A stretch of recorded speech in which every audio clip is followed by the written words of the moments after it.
এইগুলি তো বিজিবির কাছে নাই, যেহেতু বিজিবির কাছে তো সব লেথাল ওয়েপেন, এই জন্য তো ওইটা তো তারা মারতে পারে নাই। এই জন্য আমরা তাদের এখন পারমিশন দিয়ে দিয়েছি এবং খুব তাড়াতাড়ি এই জিনিসগুলি ক্রয় করা হবে।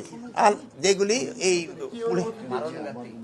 যে মরণঘাতী ওয়েপন তো ওদের কাছে আছে, কিন্তু যেইগুলি নাই, যেমন ধরেন যে টিয়ার গ্যাস নিক্ষেপ করা, যে টিয়ার গ্যাস তো ওদের কাছে নাই, প্লাস আপনার ওদের কাছে তো এই যে সাউন্ড গ্রেনেড নাই, এই সাউন্ড গ্রেনেড এইগুলি কেনার জন্য ওদের আমরা পারমিশন দিয়ে দিয়েছি। যেটা নিয়ে আপনারা দেখছেন যে চাঁপাইনবাবগঞ্জে বিএসএফ এর কাছে আছে, কিন্তু আমাদের বিজিবির কাছে নাই। বিজিবির কাছে আছে হলো সব লেথাল ওয়েপন, এগুলি আমরা এদের অনুমতি দিয়ে দিছি ক্রয় করার জন্য। আগে তো ক্রয় করার অনুমতি দিছি, ক্রয় করলে কি ব্যবহার করবে না নাকি? যেসব যান ইয়ের জন্য ভাবির জন্য বাজার করে নিয়ে আন, সেসব বলেন নাকি এটা রান্না করার অনুমতি দিছি কিনা? ওটা তো রান্নার অনুমতি লাগবে না। কয়টা এটা পরিমাণ তো আর মানে সব কিছু মানে লেথাল ওয়েপন আগে ছিল, আনলেথাল যেগুলি আছে ওইগুলি।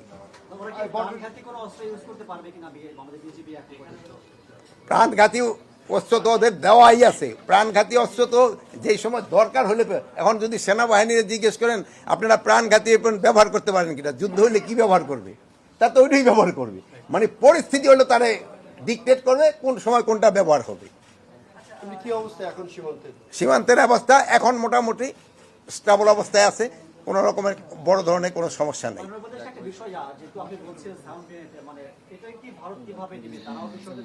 না, ভারতের কাছে তো সাউন্ড গ্রেনেড আছে, ওরা তো এটা খারাপ ভাবে নেওয়ার কোনো স্কোপই নেই।